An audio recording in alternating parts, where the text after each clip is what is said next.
નમસ્કાર પરમ આદરણીય અને શ્રદ્ધાળુ ભક્તજનો, પવિત્ર અને અખંડ પુણ્ય આપનારા પુરુષોત્તમ માસની દિવ્ય મહોત્સવ જેવી કથા યાત્રાના 24મા અધ્યાયમાં આપ સૌનું હાર્દિક સ્વાગત છે। 23મા અધ્યાયમાં આપણે ચંચળા નામની સ્ત્રીની અદ્ભુત વાર્તા સાંભળી અને જોયું કે કેવી રીતે પુરુષોત્તમ માસમાં અજાણતા જ થયેલા એક નાનકડા દીપદાનના કારણે તેના જન્મોજન્મના પાપ બળીને ભસ્મ થઈ ગયા અને તેને સાક્ષાત વૈકુંઠ ધામની પ્રાપ્તિ થઈ। આજે 24મા અધ્યાયમાં આપણે એવી આંખો ખોલી નાખતી અને હૃદયને હચમચાવી મૂકે તેવી પૌરાણિક કથા સાંભળીશું, જે છે એક નગરના અબજોપતિ વેપારી, તેમનો 56 ભોગનો અહંકાર અને જંગલમાં રહેતા એક ગરીબ ભીલ ભક્તના ભોળા ભાવની અદ્ભુત વાર્તા। આ કથા આપણને સમજાવશે કે પ્રભુ પુરુષોત્તમને કરોડો રૂપિયાના પકવાન કે સોના ચાંદીના થાળ નથી જોઈતા, તેમને તો ભક્તના હૃદયનો સાચો ભાવ અને પ્રેમ જોઈએ છે। વિડિયો હંમેશાની જેમ ખૂબ જ લાંબો અને રસપ્રદ છે, માટે પૂરી શ્રદ્ધાથી છેલ્લે સુધી જોજો। કથા શરૂ કરતા પહેલા કમેન્ટ બોક્સમાં પૂરા ભક્તિભાવથી જય પુરુષોત્તમ નારાયણ અચૂક લખી દો। ઘણા વર્ષો પહેલાની આ વાત છે। ચિત્રકૂટ પર્વતની તળેટીમાં એક મોટું અને સમૃદ્ધ નગર આવેલું હતું। એ નગરમાં ધનપાલ નામનો એક બહુ જ મોટો નગરશેઠ રહેતો હતો। તેની પાસે અઢળક ધન દોલત, હીરા જવેરાત અને મોટો વેપાર હતો। તે મોટો વેપારી જરૂર હતો, પણ તેના હૃદયમાં ભયંકર અહંકાર હતો કે નગરમાં મારા જેવું મોટું દાન પુણ્ય કોઈ કરી શકે તેમ નથી। બીજી તરફ એ જ નગરની બહાર આવેલા ગાઢ જંગલમાં સોમા નામનો એક ગરીબ ભીલ રહેતો હતો। સોમા જંગલમાંથી લાકડા કાપીને કે જંગલી ફળો વીણીને લાવતો અને તેને વેચીને માંડ પોતાનું પેટ ભરતો હતો। સોમા ભલે અક્ષર જ્ઞાન વગરનો અને ગરીબ હતો, પણ તેનું હૃદય સાક્ષાત પ્રભુ પુરુષોત્તમના પ્રેમથી છલોછલ ભરેલું હતું। તેને જે કંઈ મળતું તે પ્રભુનો પ્રસાદ માનીને ખુશ રહેતો હતો। સમયનું ચક્ર ફરતું રહ્યું અને પવિત્ર પુરુષોત્તમ માસ અધિક માસનું આગમન થયું।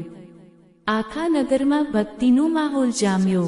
નગરશેઠ ધનપાલે પોતાના વૈભવનો દેખાવ કરવા માટે નગરના મુખ્ય ચોકમાં એક બહુ મોટો મંડપ બંધાવ્યો। તેણે જાહેરાત કરી કે તે આખો મહિનો હજારો લોકોને જમાડશે અને બ્રાહ્મણોને મૂંગી ભેટ સોગાદો આપશે। ધનપાલ રોજ સવારે કિંમતી વસ્ત્રો પહેરીને પૂજામાં બેસતો અને મનમાં વિચારતો, મારા જેવો મોટો ભગત આખી સૃષ્ટિમાં કોઈ નથી, પ્રભુ તો મારા પર જ પ્રસન્ન થશે। જ્યારે જંગલમાં રહેતો સોમા ભીલ વહેલી સવારે જંગલની નદીમાં નાહી લેતો। તેની પાસે પૂજા કરવા માટે સોનાના વાસણો કે મૂંગી સામગ્રી નહોતી।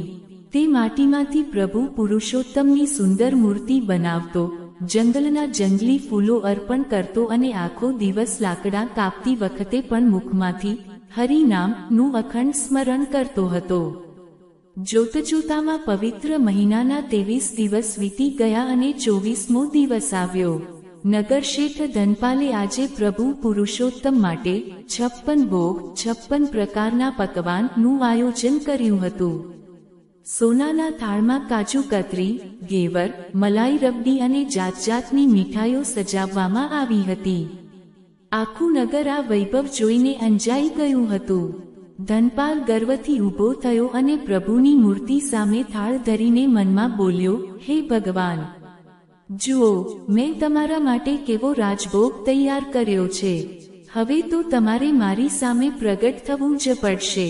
ધનપાલે કલાકો સુધી આંખો બંધ કરીને રાહ જોઈ, પણ પ્રભુ પ્રગટ ન થયા કે મૂર્તિએ ભોગ ન સ્વીકાર્યો। ધનપાલ નિરાશ થયો અને વિચારવા લાગ્યો કે પ્રભુ હજી કેમ ન આવ્યા। બીજી તરફ તે જ સાંજે સોમા ભીલને જંગલમાં લાકડા કાપતા બહુ મોડું થઈ ગયું હતું। તે આખો દિવસ ભૂખ્યો તરસ્યો હતો કારણ કે તેનું વ્રત હતું।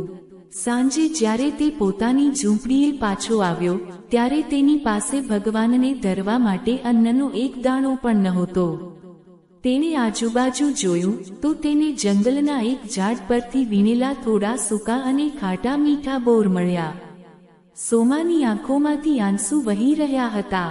તેણે માટીના પ્રભુ સામે એ સૂકા બોર એક પાંદડા પર મૂક્યા અને રડતા હૃદયે પોકાર કર્યો, હે ત્રિલોકના નાથ, હે ગરીબોના બેલી પુરુષોત્તમ પ્રભુ, હું અભાગી ભીલ છું, મારી પાસે તમને ધરવા માટે નગરશેઠ જેવા પકવાન નથી.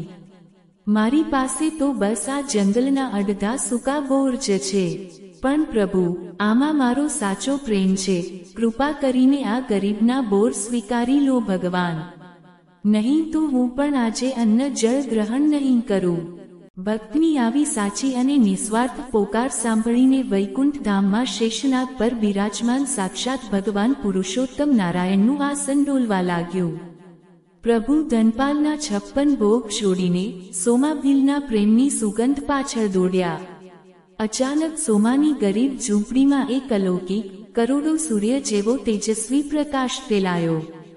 સાક્ષાત પીતાંબરધારી ચતુર્ભુજ રૂપમાં પ્રભુ પુરુષોત્તમ લક્ષ્મીજી સાથે પ્રગટ થયા. પ્રભુના મુખ પર અદ્ભુત સ્મિત હતું. પ્રભુએ આગળ વધીને પાંદડા પર મૂકેલા સૂકા બોર લીધા અને બહુ જ હોંશે હોંશે ખાવા લાગ્યા. પ્રભુ બોલ્યા, સોમા, તારા આ બોર અમૃત જેવા મીઠા છે. મને વૈકુંઠમાં પણ આવો સ્વાદ ક્યારેય નથી મળ્યો. સોમા પ્રભુના ચરણોમાં આળૂટી પડ્યો. તેની આંખોમાંથી વહેતા આંસુથી પ્રભુના ચરણ ધોવાઈ ગયા. પ્રભુએ સોમાના માથા પર હાથ મૂક્યો અને તેની ઝૂંપડીને દિવ્ય સુખથી ભરી દીધી. બીજા દિવસે સવારે નગરશેઠ ધનપાલને રાત્રે એક સપનું આવ્યું, જેમાં પ્રભુએ તેને કહ્યું, ધનપાલ, તારો 56 ભોગ અહંકારથી ભરેલો હતો, એટલે હું ત્યાં ન આવ્યો. હું તો જંગલમાં સોમાભીલના સૂકા બોર આરોગવા ગયો હતો. ધનપાલનો બધો જ ઘમંડ ઉગળી ગયો. તે દોડતો દોડતો જંગલમાં સોમાની ઝૂંપડીએ પહોંચ્યો.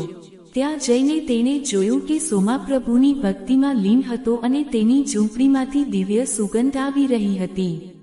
ધનપાલ સોમાના પગમાં પડી ગયો અને રડતા રડતા માફી માંગી. સોમાએ તેને ગળે લગાવ્યો.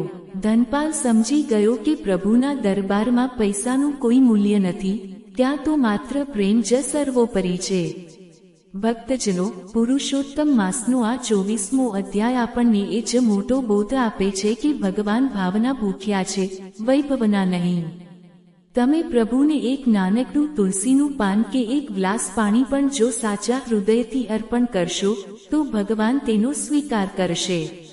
પણ જો અહંકાર સાથે લાખો રૂપિયાનો ધુમાડો કરશો તો ઈશ્વર તેની સામે જોશે પણ નહીં.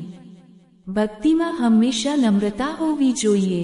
તો પરમ સ્નેહી મિત્રો, આ હતી પુરુષોત્તમ માસના 24મા અધ્યાયની સોમાભીલની સાચી ભક્તિ અને પ્રભુના અનોખા ન્યાયની વાર્તા. જો આ કથા સાંભળીને તમારી આંખો ભીની થઈ હોય અને પ્રભુ પ્રત્યે પ્રેમ જાગ્યો હોય તો વિડીયોને લાઇક અને શેર અચૂક કરજો. આના પછીના એટલે કે 25મા અધ્યાયમાં આપણે પુરુષોત્તમ માસની વધુ એક પરમ પવિત્ર અને નવી પૌરાણિક કથા સાંભળીશું. હવે કથા તેના અંતિમ સપ્તાહ તરફ વધી રહી છે, માટે એક પણ દિવસ ચૂકતા નહીં. ચેનલને હમણાં જ સબસ્ક્રાઇબ કરી લો અને બેલ આઇકન દબાવી દો. બોલો પુરુષોત્તમ ભગવાનની જય, લક્ષ્મી નારાયણ દેવની જય. મળીએ આગલા વિડીયોમાં. ધન્યવાદ.